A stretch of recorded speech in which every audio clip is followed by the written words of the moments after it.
As Azerbaijan's blockade of the only road connecting Armenia and Karabakh stretches into a second day, officials in Stepanakert and Yerevan are denouncing the closure and demanding international intervention to resolve the issue.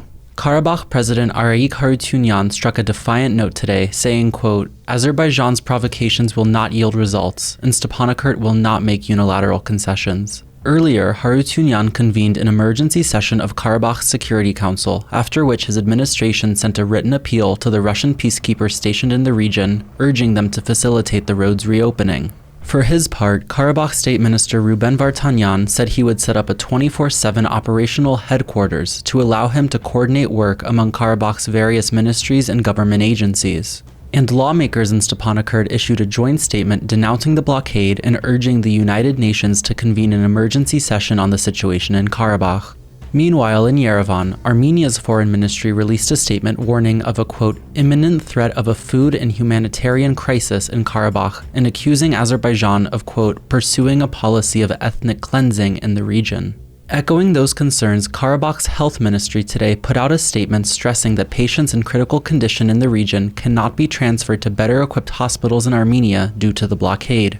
The director of the Stepanakert Republican Medical Center, Maher Musailyan, said today to our team in Karabakh that hospitals in the region will begin facing severe shortages of critical medicine in a matter of days if the blockade remains in place.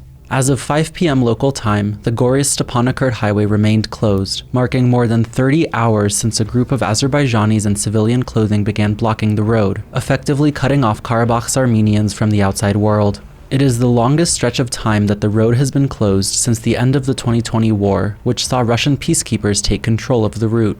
As a result of the blockade, around 1,100 people, including children, have been stranded on the highway in freezing winter weather. Some spent the last night in the southern Armenian town of Goris, while others stayed with their vehicles on the road.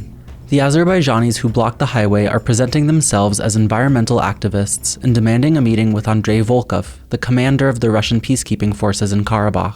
The Russian peacekeepers have not commented publicly on the matter. In what appeared to be a related development, Russian President Vladimir Putin spoke by phone yesterday with both Armenian Prime Minister Nikol Pashinyan and Azerbaijani President Ilham Aliyev.